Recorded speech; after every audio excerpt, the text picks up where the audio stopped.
जानना 0 से लेकर 3 वर्ष तक के बच्चे के माइलस्टोन डेवलपमेंट के बारे में कि कैसे उनके डोमेन्स का डेवलपमेंट होता है, कहाँ माता-पिता की भागीदारी रहती है और कहाँ वो चेतावनी संकेत रहते हैं जहाँ हमें ध्यान देने की ज़रूरत पड़ती है। हमने ये भी जाना कि जो बच्चे का ब्रेन का डेवलपमेंट है वो 5 साल की उम्र तक 90% विकास हो चुका रहता है और 3 वर्ष की उम्र तक बच्चे के ब्रेन का 80% डेवलपमेंट हो जाता है। बच्चा चाहे सामान्य पैदा हो चाहे असामान्य। असामान्य कहने का तात्पर्य यदि बच्चा कुछ स्पेशल चाइल्ड के रूप में पैदा हो, कुछ डिसेबिलिटी के रूप में पैदा हो तो उसे असामान्य बच्चा कहेंगे। तो बच्चे या चाहे सामान्य हो चाहे असामान्य हो, जो ब्रेन का जो डेवलपमेंट है, जो उसकी प्रोसेस है वो दोनों पर लागू होती है कि बच्चे का जो ब्रेन का डेवलपमेंट है 3 साल की उम्र तक 80% उसका विकास हो चुका रहता है। तो ये वह अवस्था रहती है जहाँ पर ध्यान देने की बहुत ज़रूरत होती है। जब हम अच्छी तरीके से ब्रेन के डेवलपमेंट के दौरान हम ध्यान देते हैं 3 वर्ष की उम्र तक, 5 वर्ष की उम्र तक, तो डेवलपमेंट बहुत ही सही तरीके से होता है जो कि आगे की जीवन की आधारशिला होती है। तो यदि बच्चा विशेष आवश्यकता के साथ पैदा होता है क्योंकि बच्चा एक स्पेशल चाइल्ड के रूप में पैदा हुआ है तो हो सकता है आगे चल के उसको बहुत सारी समस्याओं का सामना करना पड़े।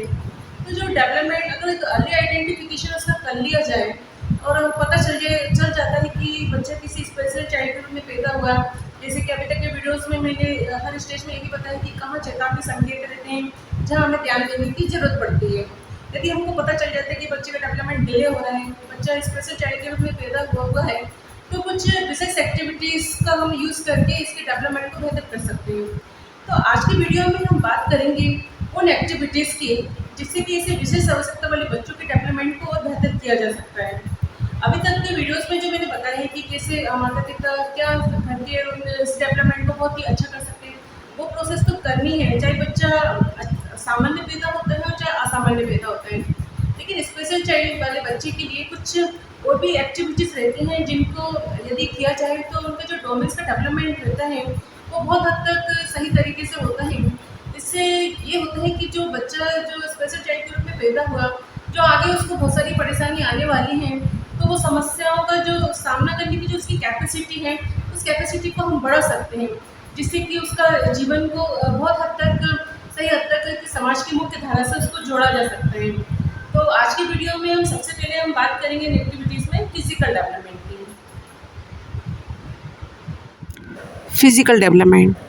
फिजिकल डेवलपमेंट दो प्रकार से होता है। एक आंतरिक परिपक्वता से, दूसरा बाहरी अनुभवों से, जिसमें कि खेल और अन्य गतिविधियां शामिल होती हैं। फिजिकल डेवलपमेंट नियमित रूप से एक विशेष क्रम में होता है। एक क्रम है सेफालोकॉर्डल, जिसमें कि बच्चे का विकास सिर से पैर की ओर होता है। इसमें बच्चा पहले सिर को नियंत्रित करना सीखता है, फिर उसके बाद चलना सीखता है। दूसरा क्रम होता है प्रॉक्सिमोडिस्टल, जिसमें कि बच्चे का विकास केंद्र से बाहरी हिस्सों की ओर होता है। जैसे कि पहले हाथों का नियंत्रण करना सीखता है, फिर उंगलियों का। तीसरा होता है विकासात्मक क्रम, जिसमें पहले रिफ्लेक्स एक्शन सीखता है, फिर बड़ी मांसपेशियों का विकास होता है जिसमें कि सिर उठाना, बाद में छोटी मांसपेशियाँ जैसे उंगलियों को नियंत्रित करना। इस तरीके से फिजिकल डेवलपमेंट होता है। फिजिकल डेवलपमेंट में सबसे पहले हम बात करेंगे ग्रॉस मोटर स्किल्स की। ग्रॉस मोटर स्किल्स जिसमें कि बड़ी मांसपेशियों की गतिविधियाँ जैसे कि रेंगना, चलना, चढ़ना आदि शामिल होते हैं। ग्रॉस मोटर स्किल्स के डेवलपमेंट को बेहतर करने के लिए इसमें जो हम एक्टिविटीज़ कर सकते हैं उसमें एक होती है बोल्स्टर हाउस, जैसे कि 1.5 वर्ष तक के बच्चे के लिए करवाई जाती है। इसमें तकिए या रोल किए हुए चादरों का उपयोग किया जाता है। बच्चे को तकिए या किसी बेलनाकार संरचना पर घुटनों के बल बिठाएं ताकि वे 90 डिग्री के कोण पर हों। बच्चे की पीठ और सिर को सहारा दें। इसे एक खेल की तरह बनाएं, जैसे कि बच्चा घोड़े की सवारी कर रहा हो। संतुलन बनाए रखने के लिए बच्चे को फिजियो वॉल पर बिठाया जा सकता है। बच्चे की स्थिरता और संतुलन के अनुसार स्थिति को समायोजित करें। जिन बच्चों को संतुलन में कठिनाई होती है उन्हें अतिरिक्त सहारा दें। गतिविधि के दौरान सिर, पीठ और पैरों को उचित समर्थन देना चाहिए। ब्रेक द स्ट्रेट, ये गतिविधि जो है 1.5 से 3 वर्ष तक के बच्चे के लिए करवाई जाती है। प्लास्टिक के container, cardboard box, paper cup, plastic cup, इन मटेरियल्स का इसमें उपयोग किया जाता है। सामग्री को एक दूसरे के ऊपर अलग अलग ऊंचाई और आकार में स्टैक करें। बच्चे को हाथ या गेंद से इसे गिराने के लिए प्रेरित करें। बच्चे को उचित दूरी से स्टैक को गिराने के लिए प्रेरित करें। यदि बच्चा फेंकने में कठिनाई महसूस करता है तो उसे हल्के वजन की गेंद दी जाए। अगली एक्टिविटीज़ है 9 पिन्स, जो कि 1.5 से 3 वर्ष तक के बच्चे के लिए करवाई जाती है। इसमें प्लास्टिक की बोतलें, कागज़ की गेंद, लिंग बॉल आदि मटेरियल का उपयोग किया जाता है। बोतलों को पिन की तरह व्यवस्थित करें। बच्चे को गेंद फेंकने के लिए प्रेरित करें ताकि वे बोतलों को गिरा सकें। बच्चे को फेंको शब्द सुनकर गेंद फेंकने के लिए प्रेरित करें। बच्चे को गिरी हुई बोतलों को गिनने और उन्हें दोबारा खड़ा करने के लिए प्रेरित करें। बच्चे की स्थिति और हाथ के इस्तेमाल को सही करने में सहायता करें। ये गतिविधियाँ बच्चों के ग्रॉस मोटर स्किल्स को, जैसे कि संतुलन, फेंकना, पकड़ना और कोऑर्डिनेशन को विकसित करने में सहायक होती है। फाइन मोटर स्किल्स, जिसके अंतर्गत छोटी मांसपेशियों की गतिविधियाँ जैसे कि हाथों, उंगलियों और चेहरे का प्रयोग, पकड़ना, खींचना, उठाना आदि गतिविधियाँ सम्मिलित होती हैं। फाइन मोटर स्किल्स को बेहतर करने के लिए जिन गतिविधियों का प्रयोग किया जाता है, जैसे कि ढक्कन खोलना, मोजे या कपड़े निकालना, गेंद गिराना। ढक्कन खोलने वाली जो प्रक्रिया है वो 1.5 वर्ष तक के बच्चे के लिए करवाई जाती है, जिसमें विभिन्न प्रकार की बोतलें जिनका ढक्कन घुमाकर खोले जा सकते हैं करवाई जाती हैं। बच्चे को बोतल के ढक्कन खोलने के लिए प्रोत्साहित किया जाता है। सेकंड, मोजे या कपड़े निकालना, जिसमें कि पुराने मोजे कपड़े जो किसी कंटेनर में भरे हों। बच्चे को कपड़े या मोजे खींचकर बाहर निकालने के लिए प्रेरित करें। तीसरी एक्टिविटीज़ जो है गेंद गिराना, जो कि 1.5 से 3 वर्ष तक के बच्चे के लिए करवाई जाती है। इसमें छोटी गेंद, टोकरियाँ या कंटेनर की आवश्यकता पड़ती है। बच्चे को एक एक करके गेंद छोड़ने और कंटेनर में डालने के लिए कहें। बच्चे के हाथ के संतुलन और गतिविधियों को सही ढंग से करने में मदद करें।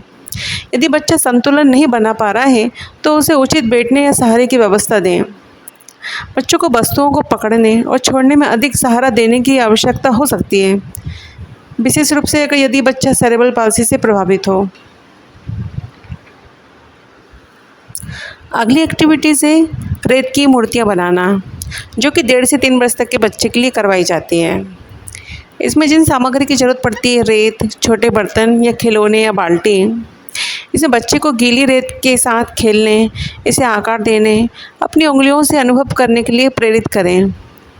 बच्चे की संवेदनशीलता के अनुसार गतिविधि को समायोजित करें। यदि बच्चे को रेत की बनावट पसंद नहीं आती है तो उसे वैकल्पिक सामग्री से खेलने दें। बच्चे को सही बैठने और संतुलन में मदद करने के लिए माता पिता सहारा दे सकते हैं। इन गतिविधियों का उद्देश्य बच्चों के हाथों की पकड़, कोऑर्डिनेशन और स्वतंत्रता को बढ़ाना है।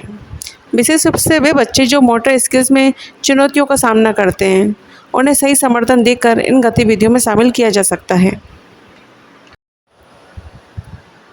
परसेप्शुअल मोटर स्किल्स, जिसमें कि विभिन्न इंद्रियां जैसे कि देखना, सुनना, सूंघना, स्वाद, स्पर्श आदि का उपयोग किया जाता है और आपसी कोऑर्डिनेशन किया जाता है। परसेप्शुअल मोटर स्किल्स के अंतर्गत जो एक्टिविटीज़ करवाई जाती हैं, जैसे कि धागे खींचना, जो कि 1.5 वर्ष तक के बच्चे के लिए करवाई जा सकती है। इसमें विभिन्न रंग के धागे लिए जाते हैं और प्लास्टिक की छलनी।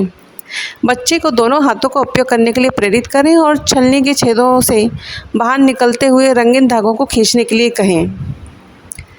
गतिविधि के बारे में बातचीत करें और बच्चे को सही तरीके से करने में मदद करें।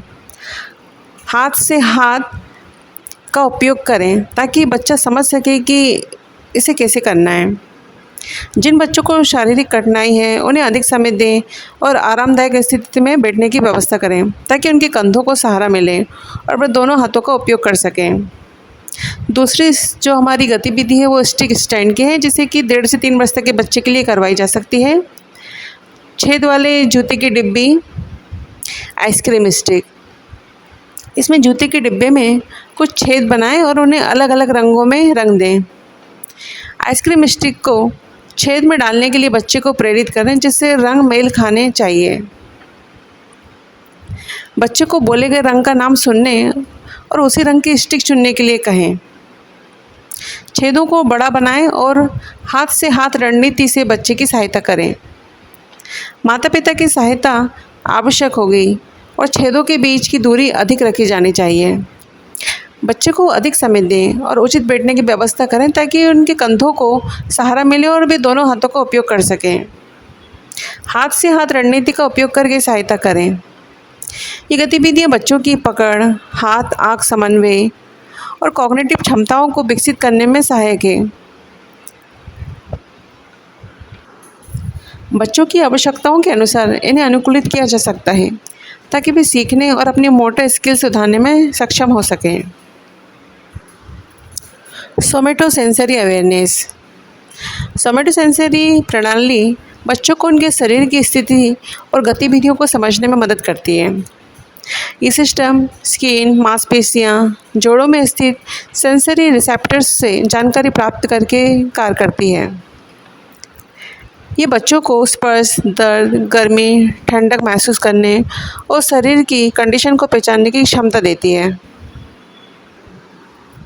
सोमेटोसेंसरी अवेयरनेस के अंतर्गत जो एक्टिविटीज़ करवाई जाती हैं, जिसमें कि मछली पकड़ो, ये एक्टिविटीज़ 1.5 वर्ष तक के बच्चे के लिए करवाई जाती है। इसमें पुरानी प्लास्टिक बोतलों के ढक्कन और चाय की छन्नी ली जाती है। पानी से भरे टब में ढक्कनों को तैरने दें। बच्चे को चाय छन्नी की मदद से इन ढक्कनों को पकड़ने और पकड़ी गई मछली को एक कटोरे में रखने के लिए प्रेरित करें। जिन बच्चों को देखने में कठिनाई होती है, उनकी सहायता के लिए हाथ से हाथ रणनीति का उपयोग करें। गतिविधि को पहले खुद करके दिखाएं, ताकि बच्चा समझ सके। शारीरिक कठिनाइयों वाले बच्चों के लिए लंबे हैंडल वाली छन्नी का उपयोग करें। यदि बच्चा स्वतंत्र रूप से बैठने में कठिनाई महसूस करता है, तो उसे कॉर्नर सीट या गोद में बिठाकर गतिविधियां करने दें। मेरे खिलौने मुक्त करो। ये एक्टिविटीज़ 1.5 से 3 वर्ष तक के बच्चे के लिए करवाई जाती हैं। इसमें कुछ छोटे खिलौने, स्टिकिंग टेप, मेज या सपाट सतह की ज़रूरत पड़ती है। प्रत्येक खिलौने को टेप से मेज पर चिपका दें। बच्चे को टेप को खींचकर खिलौनों को मुक्त करने के लिए प्रेरित करें। बच्चे को ये समझाएं कि टेप चिपचिपा होता है, उसे हटाने का तरीका बताएं। गतिविधि को पहले हाथ से हाथ रणनीति को करके दिखाएं। कुछ बच्चों को टेप की चिपचिपाहट पसंद नहीं हो सकती है, ऐसे में खिलौनों को कागज़ के कप से ढक सकते हैं। बच्चे को बैठने के लिए तकिए या मुड़े हुए तौलियों से सहारा दें और टेप को खींचने में हाथ से हाथ रणनीति में मदद करें। ये गतिविधियाँ बच्चों के हाथ आँख समन्वय, स्पर्श से संवेदनशीलता, फाइन मोटर स्किल्स के विकास में मदद करती है। बच्चों की विशेष ज़रूरतों को ध्यान में रखते हुए इन गतिविधियों को समायोजित किया जा सकता है, ताकि वे आसानी से भाग ले सकें और सेंसरी अवेयरनेस को बढ़ाया जा सके। Social emotional development. ये एक ऐसी प्रोसेस है जिसमें बच्चे ये समझते हैं कि दूसरों के साथ कैसे बातचीत करें, सामाजिक और भावनात्मक मापदंडों को अपनाएं और अपनी भावनाओं और संबंधों को नियंत्रित करना सीखें। ये बच्चों को दूसरों से जुड़ने और उनसे सीखने में मदद करता है। बच्चों को अपने और अपनी भावनाओं को प्रबंधित करने की क्षमता विकसित करने में सहायता करता है। जीवन भर के शारीरिक और मानसिक स्वास्थ्य के लिए आवश्यक है। स्कूल जाने से पहले इन कौशल को विकसित करना महत्वपूर्ण होता है, ताकि बच्चे आत्मविश्वास से दोस्त बना सकें, संघर्ष को हल कर सकें और सही निर्णय ले सकें। सोशल इमोशनल डेवलपमेंट में सबसे पहले हम बात करेंगे रिलेशनशिप एंड सोशल इंटरेक्शन की, जिसमें कि बच्चा छोटा जब होता है तभी वो सामाजिक संपर्क स्थापित कर लेता है। माँ और बच्चे के बीच भावनात्मक संबंध मजबूत होते हैं, जो कि बाद में परिवार तक फैलने लगते हैं। ये रिश्ते आगे के सामाजिक और भावनात्मक विकास की नींव रखते हैं। इसके अंतर्गत जो एक्टिविटीज़ करवाई जाती हैं, इसमें पहला होता है सॉन्ग्स विद एक्शन, जो कि 1.5 वर्ष तक के बच्चे के लिए करवाई जाती है। इसमें एक मोजा या हाथ की कठपुतली लिया जाता है। माता पिता मोजे की कठपुतली पहनते हैं और बच्चे के सामने बैठकर गिव मी 5 गाना गाते हैं। ताली बजाओ, हाथ मिलाओ, सिर हिलाओ, हाथ हिलाओ, हाथ मिलाओ, इस टाइप का गाना गाते हैं। इन सभी क्रियाओं को दोहराते हुए बच्चा कठपुतली को हाई फाइव दे सकता है। बच्चा माता पिता को देखकर गाने की नकल कर सकता है। माता पिता बच्चे को सही समय पर हाई फाइव करने के लिए मार्गदर्शन कर सकते हैं। यदि बच्चा एक ही जगह पर नहीं बैठ सकता तो उसे गोद में रखकर हाथ पकड़कर हाई फाइव करवाया जा सकता है। यदि आवश्यकता हो तो बच्चे को मॉडिफाइड चेयर में बिठाकर गतिविधियां करवाई जा सकती हैं। दूसरी जो एक्टिविटीज़ रहती हैं, बलून पेंटिंग, जो कि 1.5 से 3 वर्ष तक के बच्चे के लिए करवाई जाती है। इसमें जो सामग्री जो ली जाती है, गुब्बारे, पानी के रंग और गुब्बारे में छेद करने के लिए पेन। इसमें पानी के रंगों को गुब्बारे में भरें और उन्हें कसकर बांध दें। गुब्बारे में छोटे छोटे छेद करके ताकि रंग टपकने लगे। बच्चा गुब्बारे को दबाकर कागज़ या कैनवास पर रंग फैला सकता है। धोने योग्य कागज़ शीट का उपयोग करें ताकि सफाई में आसानी हो। रंगों के बारे में बात करें, बच्चे को गुब्बारे चुनने दें। माता पिता बच्चे को चार्ट के किनारे को महसूस करने में मदद करें ताकि पेंटिंग चार्ट से बाहर ना जाए। सीमा तय करने के लिए चार्ट पर धागे का उपयोग किया जा सकता है। यदि बच्चे को गंदगी पसंद नहीं है तो ये गतिविधि कम समय के लिए करवाई जा सकती है। बच्चे के लिए बड़े क्षेत्र में पेंटिंग की व्यवस्था करें ताकि हाथों की हलचल में कठिनाइयाँ ना हो। बच्चा विशेष कुर्सी पर बैठकर ये गतिविधि कर सकता है। ये गतिविधियाँ बच्चों के सामाजिक और भावनात्मक विकास में सहायक होती हैं। ये बच्चों को शारीरिक गतिविधि, संगीत से जुड़ाव और रचनात्मकता को बढ़ावा देने में मदद करती है। Self concept. बच्चे जैसे जैसे बड़े होते हैं वे अपनी स्वयं की पहचान को समझने लगते हैं। यह आगे चलकर आत्मविश्वास और सेल्फ एफिकेसी के विकास में मदद करता है। इसके अंतर्गत जो एक्टिविटीज़ करवाई जा सकती है, इसमें पहली जो एक्टिविटी है योर एंड माइंड्स, जो कि 1.5 वर्ष तक के बच्चे को करवाई जाती है। इसमें परिवार के सदस्यों के कपड़े लिए जाते हैं। बच्चे को अपने और दूसरों के कपड़ों को छूने या चुनने के लिए कहें। कपड़ों को तार पर टांगकर बच्चे को दिखाएं। बच्चे को कपड़े छूने दें और समझाएं कि ये किसका है, ये पापा का है, ये दादी का है। बच्चे को सवालों के जवाब देने के लिए कहें और बातचीत करें। अगर बच्चे को देखने में कठिनाई हो तो उसे आकार या बनावट के आधार पर कपड़ों की पहचान करने में मदद करें। अगर बच्चा कपड़े छाँटने में कठिनाई महसूस करता है तो उसे 2 समूह में रखने के लिए सहायता करें, मेरा और उनका। यदि आवश्यक हो तो बच्चे को सहारे वाली कुर्सी पर बैठा सकते हैं। सेकंड है जेंडर आइडेंटिटी, जो कि 1.5 से 3 वर्ष तक के बच्चे के लिए करवाई जाती है। लड़के और लड़कियों की कटी हुई तस्वीरें। बच्चे से पूछें, तुम लड़का हो या लड़की? जब बच्चा जवाब दे तो उससे लड़के और लड़कियों की तस्वीरों को अलग अलग रखने के लिए कहें। लड़का और लड़की शब्द को जोड़ देकर बोलें और उदाहरण देकर समझाएं। चित्रों के बजाय 3D मॉडल का उपयोग करें। कटआउट्स के बजाय वास्तविक व्यक्तियों की तस्वीरों का उपयोग करें। बड़े और मोटे कटआउट्स का उपयोग करें ताकि बच्चे के लिए उन्हें अलग करना आसान हो। अगली एक्टिविटी से बिंदी स्टिकिंग, जो कि 1.5 से 3 वर्ष तक के लिए बच्चे के लिए करवाई जाती है। इसमें जो हम सामग्री ले सकते हैं, गुड़िया और बिंदियों का पैकेट। एक गुड़िया लें और बच्चे को कहें कि वे बताएं कि शरीर के किस भाग पर बिंदी चिपकाएं। शरीर के भागों को नाम से पुकारें। अगर बच्चा समझ ना पाए तो उसे इंगित करें। यदि आवश्यक हो तो संकेत दिखकर बच्चे को निर्देश दें। यदि बच्चा खुद बिंदी नहीं निकाल सकता है तो वयस्क बिंदी निकाल कर बच्चे को दें और उसके हाथ सही स्थान पर रखने में मदद करें। केवल उन शरीर के भागों का नाम लें जिन्हें बच्चा पहचानता है। ये गतिविधियाँ बच्चे में आत्म परिचय, स्वामित्व की भावना और लिंग पहचान को विकसित करने में मदद करती है। Emotional regulation. इसके अंतर्गत बच्चे सीखते हैं कि कब भावनाओं को व्यक्त करना है और कब नहीं। वे अपनी भावनाओं को सामाजिक रूप से स्वीकार्य तरीके से व्यक्त करना सीखते हैं। जैसे कि शिशु तनाव या डर को कम करने के लिए अंगूठा चूस सकता है।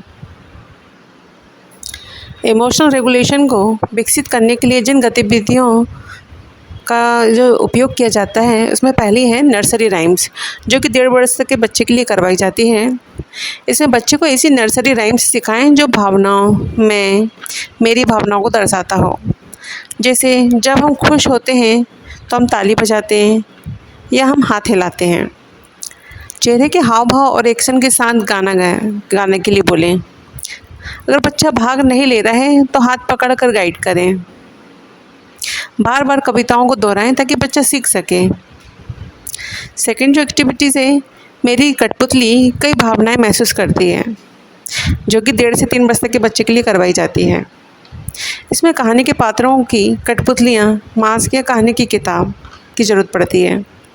कठपुतलियाँ, मास्क या किताबों का उपयोग करके कहानी सुनाएं। आवाज़ में बदलाव करें ताकि भावनाएं स्पष्ट हों। कहानी में खुशी, गुस्सा, दुख, डर जैसी भावनाओं को दोहराएं। छोटे भाई बहनों के साथ भूमिका निभाने से बच्चा मास्क से डरना बंद कर सकता है। यदि बच्चा डरता है तो पहले मास्क दिखाएं, फिर धीरे धीरे इस्तेमाल करें। चेहरे के हाव भाव और आवाज़ में बदलाव करके कहानी सुनाएं। मॉडल का उपयोग करें ताकि पात्र अधिक वास्तविक लगे।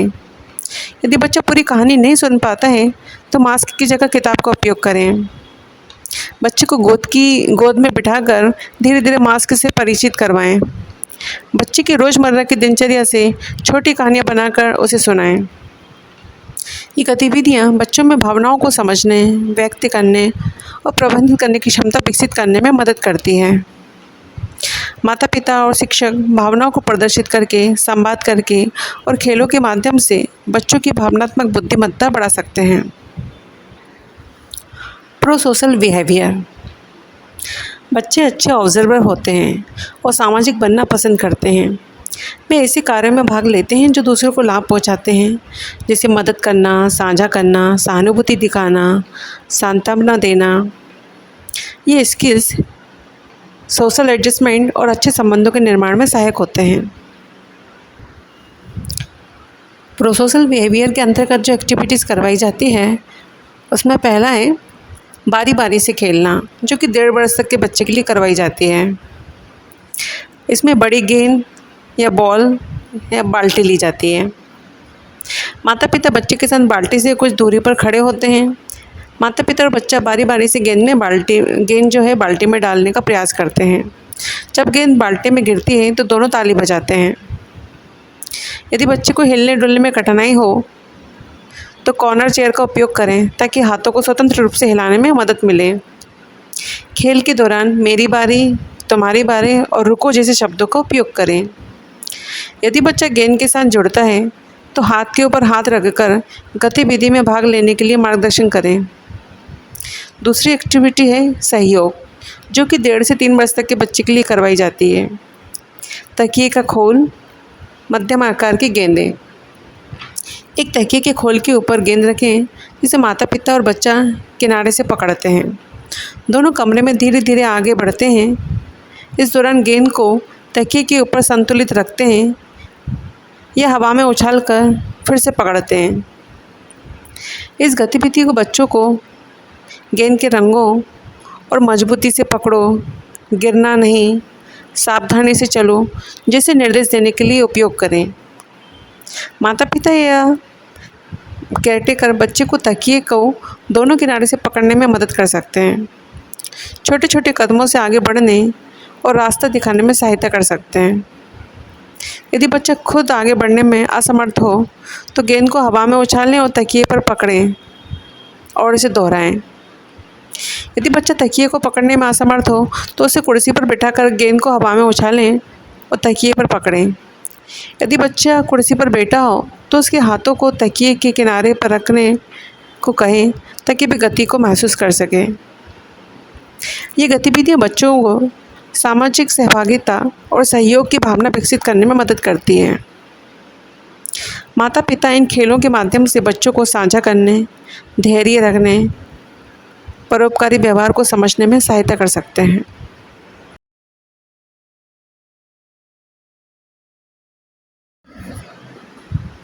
Engagement with play. खेल सामाजिक और भावनात्मक विकास के लिए सबसे बड़ा माध्यम है। इसमें बच्चे साझा करने, बातचीत करने, नियमों को समझने और सामूहिक रूप से खेल खेलने का अनुभव प्राप्त करते हैं। खेल उन्हें नेगोशिएशन और समझौते के महत्व को भी सिखाता है। इसके अंतर्गत जो गतिविधियां करवाई जाती हैं, इसमें एक है प्रेटेंड किचन प्ले, जो कि 1.5 वर्ष तक के बच्चों को करवाई जाती है। इसके अंतर्गत सुरक्षित खिलौना किचन सेट का उपयोग किया जाता है। बच्चे को किचन सेट के दिए गए वस्तुओं का उपयोग करने दें और उसे अपने तरीके से खेलने दें। बच्चे से किचन सेट में मौजूद चीज़ों के बारे में बात करें। बच्चे को खिलौने को छूने दें और अपने उपयोग के बारे में बताने के लिए कहें। बच्चा केवल एक ही खिलौने पर ध्यान केंद्रित कर सकता है, इसलिए उसे सही उपयोग समझाकर अन्य खिलौनों के साथ खेलने के लिए प्रेरित करें। बच्चे के लिए एक कोना तय करें जहां वे अपनी पहुंच में वस्तुएं रख सकें। बच्चा सिर्फ एक खिलौना पर ध्यान केंद्रित कर सकता है, इसलिए उसे अन्य वस्तुओं के साथ खेलने के लिए प्रेरित करें और सही उपयोग समझाएं।